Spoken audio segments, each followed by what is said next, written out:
Health show में मैं मीनाक्षी आपका बहुत बहुत स्वागत करती हूँ। एंड सेहत से जुड़ी जानकारी के लिए आप हमारे यूट्यूब पेज को लाइक, शेयर, सब्सक्राइब जरूर कर सकते हैं। हम सब चाहते हैं एक वेल बैलेंस्ड डाइट लेना, जिसमें प्रॉपर अमाउंट्स ऑफ विटामिन्स हो, मिनरल्स हो, प्रोटीन्स हो, कार्ब्स हो। और इसी विषय पे चर्चा करने के लिए मैं बुलाती हूँ हमारे डॉक्टर को, जो कि हैं डॉक्टर नीलेश निकम। न्यूट्रिशनिस्ट हैं ये, और सिद्धिविनायक क्लिनिक में पिछले 5 साल से प्रैक्टिस कर रहे हैं। Hello doctor, welcome to our show.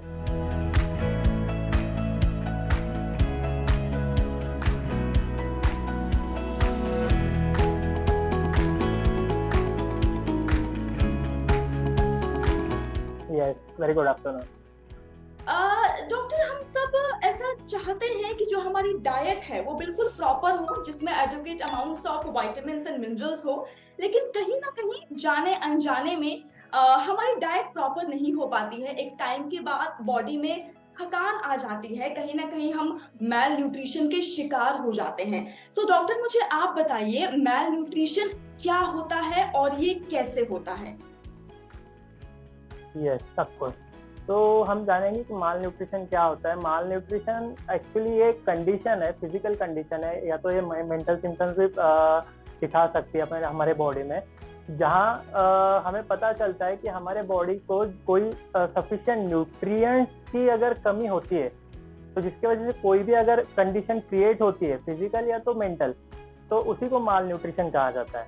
Okay, तो ये माल न्यूट्रिशन जो है ये ओवर न्यूट्रिशन की वजह से भी हो सकता है, या तो अंडर न्यूट्रिशन की वजह से भी हो सकता है। तो proper diet with full of nutrients, अगर सही से अगर न्यूट्रिएंट्स है हमारी डाइट में, तो हमें माल न्यूट्रिशन की से क्योर मिल सकता है, या तो हम उसे प्रिवेंट भी कर सकते हैं। ओके। ये बहुत अच्छा बताया आपने कि ओवर न्यूट्रिशन की वजह से भी हो सकता है एंड अंडर न्यूट्रिशन की वजह से भी हो सकता है। अच्छा डॉक्टर, आप मुझे ये बताइए कि क्या कोई एज ग्रुप ऐसी होती है जिसपे मैल न्यूट्रिशन ज्यादा देखा गया है?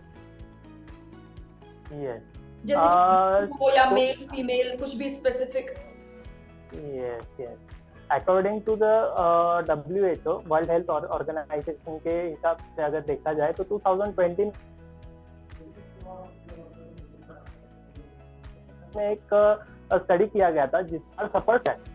ओके, तो फीमेल्स का रेशो बहुत ज्यादा देखा गया है माल न्यूट्रिशन में, जिसके वजह से फीमेल्स ज्यादा सफर करती है कोई भी डिसीज को लेके, like weakness, okay, generalize weakness हो गया, लो हीमोग्लोबिन लेवल्स हो गए, क्योंकि मोस्टली फीमेल्स मंथली 4-5 डेज बहुत लॉस करती है आयरन अपने बॉडी में से during the phase of menses. बिल्कुल। तो जिसकी वजह से आयरन का डेफिशिएंसी बहुत कॉमन होता है फीमेल्स में। तो जिसकी वजह से हीमोग्लोबिन लेवल्स भी ड्रॉप हो जाते हैं, और जिसकी वजह से टायर्डनेस, अनहेल्दी फीलिंग, कंसंट्रेशन नहीं होना अपने काम में, सही से काम नहीं कर पाना, ये सारी चीजों से वुमेन्स बहुत सफर कर सकती है। ओके, तो females are mostly suffer from the malnutrition according to the study. Okay, so फिर मैं कहूंगी कि जितनी भी फीमेल्स ये शो देख रही हैं, देखिए अपना आप खास के ज्यादा ध्यान रखिए। वो जो 5 डेज होते हैं उन पे आपको कहीं ना कहीं उस टाइम भी बहुत सारे न्यूट्रिएंट्स जरूर अपनी डाइट में शामिल करने चाहिए।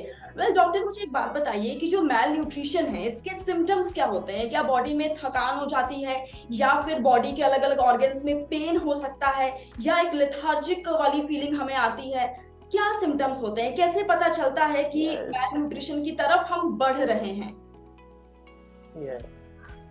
देखिए, माल न्यूट्रिशन के n नंबर ऑफ सिम्टम्स हमें देखे जा सकते हैं, जिसका कोई काउंटिंग ही नहीं है। जैसे कोई अगर इन्फेक्शन होता रहता है तो एक लिमिटेड सिम्टम्स हमें पता चलते हैं, जैसे फीवर होता है, बॉडी एक होता है। अगर वायरल इन्फेक्शन भी हो जाता है तो just we feel weakness, and आपको फीवर का कंप्लेंट होता है, आपको थोड़ा टायर्डनेस का कंप्लेंट होता है। पर माल न्यूट्रिशन में n नंबर ऑफ सिम्टम्स देखे जाते हैं। ओके, जैसे मेंटल सिम्टम्स भी देखे जाते हैं, जैसे फिजिकल, अगर आप फिजिकली फिट भी दिख रहे हो तो भी आप मेंटल सिम्टम्स से सफर कर सकते हो अगर माल नरिश्ड हो तो। अगर आप मेंटली स्टेबल हो पर फिर भी अगर आप फिजिकली भी वीकनेस या टायर्डनेस ये सब चीजें देख सकते हो। आपके काम में मन नहीं लगना, आपसे कोई हेवी वर्क नहीं हो पाना, या तो आप जो डे टू डे रूटीन करते हो वो प्रॉपर नहीं कर पाना। ओके, मेंटल इरिटेबिलिटी भी देखी जा सकती है। ओके, अगर patient suffering from the obesity तो उनका शुगर लेवल्स भी कंट्रोल में नहीं होता है, जिसकी वजह से इंसुलिन सेंसिटिविटी भी खराब हो सकती है अपने। ओके, और बहुत सारे सिम्टम्स है जो हमें देखे जा सकते हैं। In every disease we are suffering from the some lack of nutrients. Okay, कोई भी डिसीज हो उसमें हमें कोई ना कोई न्यूट्रिएंट्स की कमी पाई जा सकती है। आपने बहुत अच्छा बताया कि ऐसा नहीं कि सिर्फ फिजिकली हम वीक फील करेंगे, कई बार ऐसा होता है अगर हम ठीक से कंसंट्रेशन नहीं कर पा रहे हैं किसी भी तरह से, तो मेंटली भी हमें मैल न्यूट्रिशन कहीं ना कहीं इफेक्ट करता है। अच्छा डॉक्टर, आप ये बताइए इसका ट्रीटमेंट या इसका मैनेजमेंट हम कैसे कर सकते हैं? एडुकेट डाइट से? एडिक्वेट डाइट से भी हम ये सब मैनेज कर सकते हैं। इवन हम प्रिवेंट भी कर सकते हैं बहुत सारे डिसीजेस को। लाइक अभी सोसाइटी में ये चल रहा है कि डायबिटीज, हाइपरटेंशन, ये सारी चीजें क्योर होने वाली नहीं है, बट ये एब्सोल्युटली फॉल्स स्टेटमेंट है। Even if you are diagnosed with the diabetes, तो आप सिर्फ डाइट से भी आपका डायबिटीज रिवर्स कर सकते हैं। अगर आप हाइपरटेंशन के भी शिकार है तो आप सिर्फ हाइपरटेंशन भी डाइट की वजह से, सिर्फ डाइट फॉलो करने से भी आपका हाइपरटेंशन रिवर्स हो सकता है। ठीक है, एक स्पेसिफिक डाइट डिजाइन किए गए हैं इन स्पेसिफिक पेशेंट्स में, इन स्पेसिफिक कंडीशंस में। अगर वो स्पेसिफिक कंडीशंस या तो कोई जो रूल है वो फॉलो करते तो ऑफकोर्स आप ये सारी चीजों से दूर भी रह सकते हैं, या तो आप इनकी शिकार भी नहीं होंगे अगर आप ये सब फॉलो भी कर सकते हैं तो।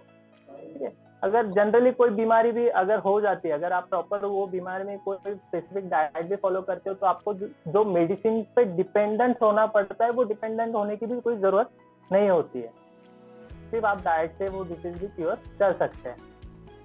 जो लॉन्ग टर्म में सिर्फ लोग क्या कर सकते हैं कि सिर्फ जो एक्यूट कंडीशंस होती है उनमें एक्यूट एक्शंस लेने की बहुत लोगों में आदत होती है, पर जो न्यूट्रिएंट्स की वजह से जो लॉन्ग टर्म में हेल्थ डैमेज करने वाले होते हैं तो उसमें लोग ध्यान नहीं देते, उसमें लोग कॉन्सेंट्रेट नहीं करते।